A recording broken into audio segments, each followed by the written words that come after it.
Hi అండి, welcome to my channel. బా ఆహా ఏమి రుచి. ఈరోజు మా ఇంట్లో కనిపిస్తుంది కదండి ఆ కూర, అలానే ఈ పచ్చడి. ఈ రెండు కూడా ఎలా చేసాను ఏంటి అనేది ఫుల్ వీడియో అయితే చూపిస్తాను. చాలా ఈజీగా చేస్తే ఈసారి గుత్తొంకాయ నేను నూనెలో డీప్ ఫ్రై చేయటం అలా కాదనమాట. వీడియో అయితే స్కిప్ చేయకుండా చూస్తే మీకు మొత్తం అర్థమైపోద్ది. అలానే ఈ పచ్చడి కూడా నేను ఎలా చేశాను ఫుల్ రెసిపీ పెట్టా. ముందుగా అయితే చక్కగా లావుగా ఉన్నాయి వంకాయలు. ఎన్ని కుళ్ళిపోతాయి ఎన్ని ఉంటాయో తెలియదు అనమాట. ఈ వంకాయని నమ్మడానికి లేదు కదా, మనము పైకి బాగానే ఉంటాయి లోపల ఏమో పుచ్చులు ఉంటాయి అన్నమాట. సో ఇది ఇప్పుడు మనుషులు కూడా ఇలానే తయారవుతున్నారండి. పైకి నిగనిగలాడుతూ నీకంటే ఎక్కువ ఎవరు లేరు అన్నట్టు ఉంటున్నారు. పొట్ట విప్పితే అంతా కుళ్ళు కుతంత్రం పెట్టుకుని మాట్లాడుతున్నారని అయితే అనిపిస్తుందని జనాలు ప్రతి ఒక్కరు ఇదే మాట మాట్లాడుతున్నారనమాట. దానికి ఇక మనం ఏం చేయలేము. సో ఉల్లిపాయలు అయితే తీసేసుకున్నాను. వంకాయల్ని చక్కగా ఫస్ట్ నీళ్ళు వేసి బాగా కడుక్కుని తుడిచేసుకుంటున్నాను అనమాట. ఎందుకోనండి పేరు అలా వచ్చేసింది. కూరల్లో మహారాజు వంకాయ, మహారాజు. ఆ వంకాయ టేస్ట్ కూడా అలానే ఉంటుంది. కానీ వంకాయ తింటే దురదలు ఉన్నవాళ్ళు తింటే దురదలు పెరగటం, కొంచెం బాడీకి వేడి చేయడం జరుగుతుంది. కానీ ఆ రుచి కూడా చాలా బాగుంటుంది, తినాలి అని అనిపిస్తూ ఉంటుంది అనమాట. ఎవరం వదలము. సో ఉల్లిపాయలు కూడా నీళ్ళలో వేసుకుంటే తొక్క నీట్గా వస్తుంది అనమాట. సో వంకాయలు అయితే ఇప్పుడు నీట్గా తుడిచేసుకుంటున్నాను.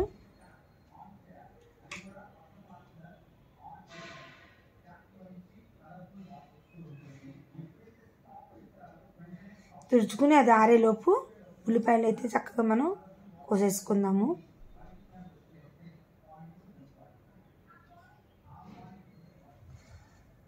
సో అందరికీ వచ్చిన వంటలేనండి, కానీ నేను కొత్తగా చూపిస్తున్నాను అయితే కాదు. ఫ్రెషర్స్ ఉంటారు కదా కొంతమంది, వాళ్ళకి ఈజీ మెథడ్లో కూడా ఎలా చేయాలి అనేది చూపిస్తున్నాం. మా అప్పుడు అయితే ఇలా వీడియోలు లేవండి బాబు. మేము నేర్చుకోవాలంటే అమ్మాలకు ఫోన్ చేసి కనుక్కోవాలంటే ఫోన్లు లేవు. ఏదో తిప్పలు పడేదాన్ని. అందులో మత్తగారింటో నేనే చిన్న కోడల్ని. సో అత్తయ్య గారి దగ్గర వంటలు నేర్చుకోవడానికి లేదనమాట నాకు. తోడుకోడల దగ్గర నేర్చుకుందామంటే పెళ్ళైన కొన్ని రోజులకి అత్తయ్య గారు నాకు వయసు అయిపోయింది అని చెప్పి వేరు చేస్తారనమాట. సో ఇలా అయితే ఉల్లిపాయలు అయితే అన్నీ కోసేసుకున్నాను. ఇంకా అట్లా చేస్తుంటేనే వచ్చేసినాయండి. ఇంకా అప్పటి నుంచి ఎక్కడ భోజనాలు చేసినా ఎలా చేశారని చెప్పి అబ్జర్వ్ చేయటం, నేను తినేటప్పుడు ఓ ఇది ఇలా చేశారా అని ఊహించుకోవడం అట్లా వచ్చేసిందండి. ఇంకా తర్వాత ఫోన్లు వచ్చినాయి కదండి. ఇక అమ్మారింటికి వెళ్ళినప్పుడల్లా సెలవులు, పిల్లల సెలవులు వస్తే అమ్మారింటికి వెళ్ళేవాళ్ళం కదా అది. సో ఇప్పుడు ఉల్లిపాయ కారం అయితే చేసేసుకుంటున్నానండి. చూసారా, ఎండుమిరపకాయల కారానికి తగ్గట్టు కొన్ని వేసేసుకుంటున్నా. అలానే కొద్దిగానే చింతపండు తీసుకుంటున్నాను. ఎందుకంటే ఉల్లిపాయ మరీ తీపి వచ్చింది అనుకోండి తినలేము. కొంచెం చింతపండు వేసుకుంటే టేస్ట్, కొద్ది జీలకర్ర, అలానే కొంచెం ఉప్పు వేసుకుని ముందు పౌడర్లు అయితే చేసుకుంటున్నాను. ఎండుకారం కంటే కూడా ఎండుమిరపకాయలతోనే ఉల్లిపాయ కారం బాగుంటుందని చాలాసార్లు చెప్పాను. సో చూసారా, ఇప్పుడైతే నేను ఉల్లిపాయలు ఫస్ట్ సగం వేసుకున్నాను. మొత్తం వేసుకున్నాను, నలగదు పెట్టదు, అందుకని సగం వేసుకుని కొంచెం నలిగాక మళ్ళీ వేసుకుంటాను. ఇప్పుడు ఇంత ఉల్లిపాయ కారం నూరుకుంటున్నాను. తీరా వంకాయలు ఎన్ని కుళ్ళిపోయినాయో ఎన్ని బాగుంటాయో తెలియదు అనమాట మనకి. సో అయితే ఉల్లిపాయ కారం అయితే ముందు నూరేసుకుంటున్నాను. ఈజీ అండి, ఇది కూడా చాలా ఫాస్ట్గా అయిపోద్ది. చాలా నీట్గా చేసేసుకోవచ్చు ఫాస్ట్గా. చూసారా, ఉల్లిపాయ కారం అయితే వచ్చేసింది. సో ఇప్పుడైతే నేను అసలైతే రెండు రకాలుగా చేయొచ్చండి గుత్తొంకాయ. ఇప్పుడు నేను చేసే పద్ధతి వేరనమాట. ఒకసారి చూడండి. ఫస్ట్ అయితే ఇలా కోసుకుని పుచ్చునేమో చూసుకుంటున్నాను. పుచ్చు అయితే లేదు, కానీ లోపల గింజ కొద్ది నలుపు వచ్చింది అనమాట. ఇంకో రోజు ఉంటే ఇంకా నల్లగా అయిపోతాయి అనమాట. సో కొంచెం నలుపులో వచ్చింది, కానీ పుచ్చు అయితే దేంట్లోనూ లేదు. దీంట్లో అయితే చక్కగా ఉల్లిపాయ కారం పెట్టేసుకున్నాను. ఎమ్మటే పెట్టేసుకోవాలి, అయితే కండ్రెక్కి పోద్ది. ఉప్పన్న రాయాలి, ఉల్లిపాయ కారం పెట్టుకోవాలి, లేకపోతే కండ్రెక్కి పోద్ది అనమాట. మనం వేయించుకునేప్పుడు అంతే, ఇలా ఓపెన్ చేయగానే లైట్గా ఉప్పు రాసి వేయించుకోవాలన్నమాట, అయితే కండ్ర అయిపోతాయి అనమాట. సో ఉల్లిపాయ కారం అయితే ఇలా స్టఫ్ చేసేసుకుని అన్నీ ముందైతే పెట్టేసుకున్నాను. చాలా ఈజీ అండి వంకాయ కూర చేయటము. పొడుగు వంకాయతో కూడా చేసుకోవచ్చు, అది కూడా లావుగా ఉంటే ఇంకా బాగుంటుంది సన్నక కంటే. సో అందుకే లావు వంకాయలకైతే బాగుంటుంది అనమాట. నేను తొడియాలు కూడా తీయట్లేదండి. ఎవరు రాశారో కానీ ఈ పాట, రోజు తిన్నా మరి మోజీ తీరనిది, తాజా కూరలలో రాజా ఎవరండి, ఇంకా చెప్పాల వంకాయేనండి, ఆహా ఏమి రుచి అనరామై మరచి రోజు తిన్నా మరి మోజే తీరనిది. పర్ఫెక్ట్ సరిపోయిందండి ఉల్లిపాయ కారానికి దానికి, అస్సలు మిగలలేదు. ఇప్పుడైతే బాండి పెట్టేసుకుంటున్నాను. నూనె చూసారా, డీప్ ఫ్రై కాకుండా మామూలుగానే పోసుకున్నాను. సో ఇది కాగంగానే నేను కొంచెం ఆ గుత్తొంకాయల్లోకి కొంచెం ఉత్తపప్పు అయితే వేసేసుకున్నానండి. దాంట్లో కొంచెం ఉప్పు పసుపు నూనె వేస్తే మెత్తగా ఉడికిద్ది అనమాట. సో కొంచెం ఆవాలు అలానే కొద్దిగా జీలకర్ర అయితే వేసేసుకున్నాను. కొంచెం కరివేపాకు. సో ఇది వేగంగానే ఈ స్టఫ్ చేసుకునేవన్నీ నీట్గా పెట్టేసుకున్నాను. చక్కగా లావుగా ఉన్నాయన్నమాట. మంచిగా ఒకటి వస్తే సరే అయిపోద్ది దాంట్లో. ఫస్ట్ టైం అండి ఎందులో పుచ్చు లేకుండా నీట్గా ఉంటాం. బాబోయ్ ఎప్పుడు వంకాయలు తెచ్చినా సగం పైనే పోతాయి, ఆ సెన్స్ ఉల్లిపాయ కారం అయినా మిగిలిద్దిలే అని చెప్పి నేను అనుకున్నాను. ఉల్లిపాయ కారం పర్ఫెక్ట్గా సరిపోయింది అనమాట.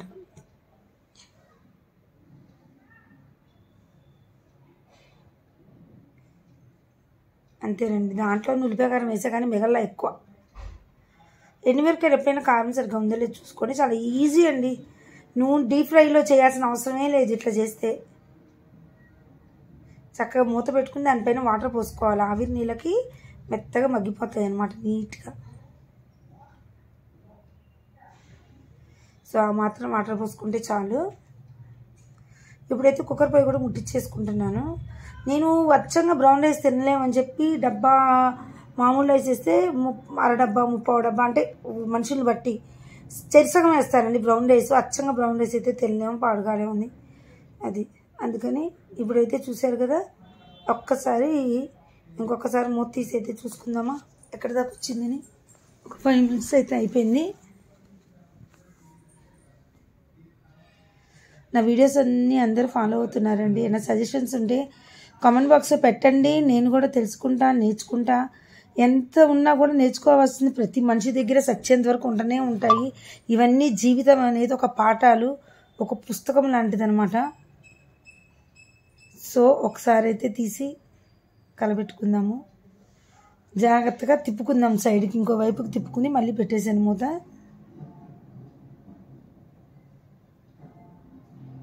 అంటే ఇంకా మగ్గడం స్టార్ట్ అవ్వలేదని మళ్ళీ పెట్టేశానండి. ఇంకో పొయ్యి మీద అయితే టీ పెట్టమన్నారు, టీ పెట్టేశాను.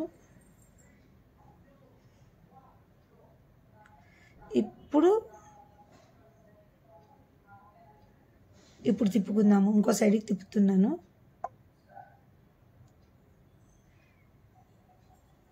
స్టఫ్డ్ గుత్తొంకాయ చక్కగా అలా తిప్పేసుకోండి. ఆవిరి మూత పెడతాం కాబట్టి అడుగున మాడుతుందనే భయం లేదు. కొంచెం నూనె వేసేమో మాడిపోతాయేమో అనుకుంటారేమో, పొరపాటును కూడా మాడవండి. ఎందుకంటే అడుగున మనము పైన అడుగున కొద్ది నూనె వేసాము, పైన కొంచెం నీళ్ళ మూత పెట్టాం కాబట్టి నో టెన్షన్ అనమాట. చక్కగా అది మగ్గిపోద్ది. సో టీ అయితే అయిపోయింది. టీ పెట్టేటప్పుడు నేను కొంచెం దాల్చిన చెక్క కూడా వేస్తానండి, ఎందుకంటే షుగర్ ఉంటే కనుక ఎవరికైనా మంచిది. షుగర్ లేకపోయినా తాగినా కూడా దాల్చిన చెక్క వేస్తే మంచిది అని నేనైతే టీ తాగుతాను. రండి ఎవరైనా సరదా కాసేపు టీ తాగుతూ మాట్లాడుకుందాం. సో చూసారా, అది ఉడికినట్టు కొంచెం కనిపిస్తుందా మనకి. సో ఇప్పుడు మామూలు కలిపేసుకోవచ్చు. మరీ చిన్నగా ఉన్నాయి బయటకు వచ్చేస్తే, కానీ లేకపోతే స్టఫ్డ్ కొంచెం అలానే ఉండిపోద్ది. మళ్ళీ ఇంకొకసారి నూనె మూత పెట్టుకుందాము, నీళ్ళ మూత. ఎటువంటి నూనె ఇంకా వెయ్యకండి. ఉల్లిపాయ కారం మనం అందులో వేసేటప్పుడే ఉప్పు చూస్తాం కాబట్టి ఇంకా అక్కర్లేదు. మూత పెట్టేసింది. ఒకవేళ మూతలో వాటర్ అయిపోతే కనుక మళ్ళీ వాటర్ అయితే పోసుకోండి. ఇప్పుడైతే పొయ్యి మారుస్తున్నాను. టీ అయిపోయింది కదా, పొయ్యి ఖాళీ అని దాని మీద పెట్టి ఈ పొయ్యి మీద చారు పెట్టేసుకుంటాను. ఇక చారు చెప్పక్కర్లేదు కదండి, అందరికీ తెలిసింది. నేను చారు పొడి ఎప్పటికప్పుడు చక్కగా అన్ని దినుసులు వేయించుకుని చక్కగా నూరుంచుకుంటా కాబట్టి అదేం అక్కర్లేదు. సో చారులో అయితే ముందు తాలింపు వేసేస్తున్నా. ఉత్తిపప్పు కూడా వేసా కాబట్టి చారు కొంచెం ఇష్టంగానే తింటారు అందరూ. ఆవాలు, జీలకర్ర, చాయ్ మినప్పప్పు, కరివేపాకు, అలానే ఎండుమిరపకాయ వేసేసుకుని అవన్నీ వేగాక చక్కగా కొంచెం ఇంగువ అయితే వేస్తాను.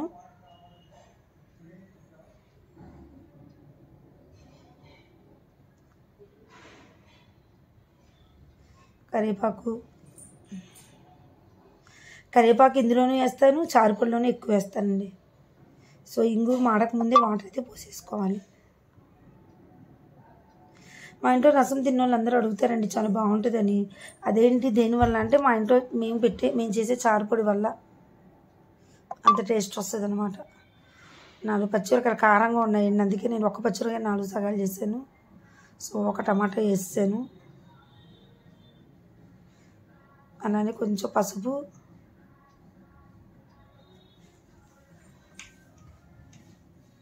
కొంచెం ఉప్పు వేసేసుకున్నాను, కొంచెం చింతపండు, 4 ఎల్లిపాయలు దంచి వేస్తానండి నేను. కొంచెం ఒక 2 స్పూన్స్ చారుపొడి. ఈ చారుపొడి ఎందుకు వేస్తామంటే దీంట్లో ఉండే ధనియాలు, జీలకర్ర, మిరియాలు అవన్నీ కూడా మసిలి ఉంటే కనుక హెల్త్కి మంచిదండి. చారు గుమ వాసన అండి. బాబా ఉడికిందో లేదు చూసుకుందాము. అబ్బా ఉడికిపోయింది. అయినా ఉడికినా కూడా నేను ఇంకా కాసేపు ఉంచుతాను. ఇంకా ఎక్కడ లోపల బచ్చి ఉంటే కనుక సరిపోద్ది కదా, అందుకని ఉంచుతాను అనమాట. ఇంకొకసారి కలబెట్టుకుని తప్పేం లేదు ఇంకొంచెం సేపు ఉంచడంలో. ఇలా తిప్పుతున్నా కదా ఇరిగిపోతాయని అనుకోకండి, లావు కాబట్టి అంత తొందరగా ఏం అవ్వవు. సో ఇప్పుడైతే మళ్ళీ నీళ్ళ మూత పెట్టేసుకుందాం.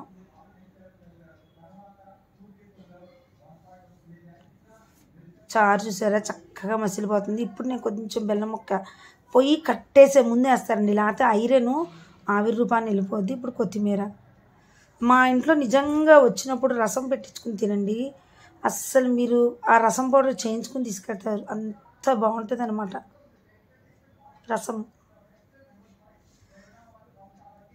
ఇష్టమైతే వేసుకోవచ్చు, లేకపోతే లేదండి. బెల్లము అన్నాను కదా అని చెప్పి చూసారండి ఎంత మసిలితే అంత టేస్ట్ ఉంటుంది. అవన్నీ ధనియాలు, జీలకర్ర, మిరియాలు, దాల్చిన చెక్క, కొంచెం కందిపప్పు కూడా వేస్తారు కదా, అవన్నీ వేయిస్తారన్నమాట. వేయించి కొంచెం బియ్యం అట్లా. అంతేనండి, చారు అయిపోయింది. ఇది కూడా అయిపోయిందండి. గుత్తి వంకాయ అబ్బా చూసారా స్టఫ్ అలానే ఉంది, అందులో ఏమీ అయిపోదు. మీకు ఆ బాధ ఏమో అక్కర్లేదు. అందులోంచి బయటకు వచ్చేస్తే ఇంకెట్లా అని శుభ్రంగా ఉడికిందనమాట. ఇంతేనండి, చక్కగా ఉడికిపోయింది లోపల వరకు కూడా. సో ఇంక నో టెన్షన్, పొయ్యి కట్టేసుకుని పక్కన పెట్టేయచ్చు. నెక్స్ట్ వచ్చి కూర అయిపోయింది, చారు అయిపోయింది, అన్నం పప్పు అయిపోయింది కదా. పచ్చడి కంపల్సరీ కావాలి కదా. మెంతికూర కొంచెం ఉందన్నమాట, అది పచ్చడి చేసేస్తాను. ఆల్రెడీ అంతకుముందు నేను మీకు చూపించాను మెంతికూర పచ్చడి. మా ఇంట్లో ఎప్పుడు కూడా మెంతికూర, గోంగూర, చుక్కకూర మెంతికూర కాదు, ఏంటో మెంతికూర అన్న ఏదో జాసలు. ఎందుకంటే ఇవాళ మెంతికూర పాడైపోయిందని పారేసాను, ఆ సెన్స్తో మెంతికూర అన్న. చుక్కకూర అండి అది, చుక్కకూరకి, గోంగూరకి, పాలకూర పచ్చడికి దేనికైనా కూడా దాంట్లో పచ్చళ్ళు వేసేది నేను ఎప్పుడు రెడీగా ఉంచుకుంటాను పౌడరు. బట్ ఇప్పుడు మళ్ళీ చూపిస్తున్నా పౌడర్ ఎలా చేస్తున్నాను. ఓన్లీ 1 స్పూన్ మాత్రమే ఆయిల్ వేసుకున్నాను, చూసారు కదా. సో దీంట్లో చాయ్ మినపప్పు వేస్తాను ఎక్కువే. అలానే కంపల్సరీ మెంతులు అయితే వేస్తానండి. 1 చెంచా చాయ్ మినపప్పు తీసుకుంటే 1/2 చెంచా మెంతులు కంపల్సరీ. కొంచెం జీలకర్ర 1/2 స్పూను. అలానే ఎండుమిరపకాయలు. కారం మిగిలినా పర్లేదండి, మరీ తక్కువ వేసుకుంటే కారం తగ్గిద్ది. కావాలంటే ఆ పౌడర్ నిల్వ ఉంచుకోవచ్చు మనము సీసాలు పోసుకొని. సో ఎండుమిరపకాయలు కారం ఉన్నాయన్న కదా, అయిపోయేంత వరకు తప్పవండి ఎండుమిరపకాయలు మాకు. ఇది మంచిగా వేయించుకోండి, గోల్డెన్ బ్రౌన్ కలర్కి వచ్చేంత వరకు చక్కగా వేయించుకోండి. ఇట్లా చక్కగా వేగుతుంది కదా. ఇప్పుడైతే కొన్ని ఎల్లుల్లిపాయలు, కొంచెం ఇంగువ కూడా వేసేస్తే స్టవ్ ఆఫ్ చేసుకుని చల్లారనిద్దాము. చాలా ఈజీ అండి. వంటగదిలోకి వస్తే అబ్బా ఇప్పుడు వంట చేయాలని వద్దు, ఇట్లాంటి పౌడర్లన్నీ రెడీగా ఉంచుకుంటే వంట చాలా ఈజీ అయిపోద్ది. స్టవ్ ఆఫ్ చేసుకుందాం, మళ్ళీ ఇంగు మాడిపోద్ది కదా. సో కాసేపు చల్లారింది. ఇప్పుడైతే మిక్సీ జార్లోకి అయితే వేసేసుకుంటున్నా. కొంచెం ఉప్పు వేసి మిక్సీ పట్టేసుకుంటా. ఆ పప్పులన్నీ అలా గోల్డెన్ బ్రౌన్లోకి వస్తేనే బాగుంటుంది టేస్ట్.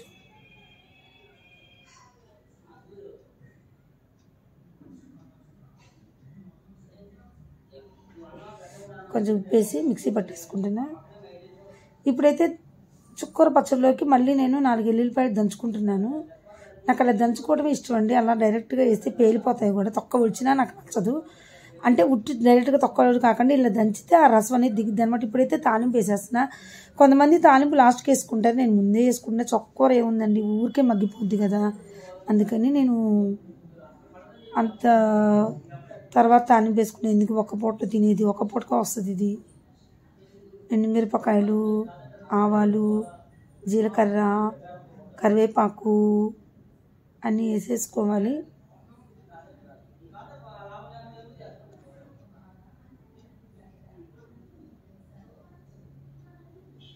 చాయ్ మినపప్పు, కొంచెం కరివేపాకు, అలానే దంచి పెట్టుకుని ఎల్లుల్లిపాయలు, కొంచెం ఇంగువ, ఇవన్నీ అయితే వేసేసుకుని చక్కగా వేగాక కడిగి చక్కగా నీళ్ళన్నీ వడగట్టుకున్న చుక్కూర వేసేస్తున్నా. ఎంత వడగట్టుకున్నా కూడా ఇంకా కొద్ది నీరు ఉంటుందండి, ఏం కాదు. మనకి ఒక్కరోజు దానికోసం అయితే ఏం అక్కర్లేదు. ఏదైనా ఒక వారం నిల్వ ఉండాలి అనుకుంటే అది బాగా ఆరబెట్టుకుని ఆరాక చేయాలి. సేమ్ చుక్కూర పచ్చడి, గోంగూర పచ్చడి ఒకే టేస్ట్ ఉంటుంది. ఇంకా గోంగూర పచ్చడి వేడి, చుక్కూర వేడి ఉండదు అనమాట, మంచిది. చూసారా, ఇంగువ స్మెల్ వస్తేనే పచ్చడి టేస్ట్ అండి.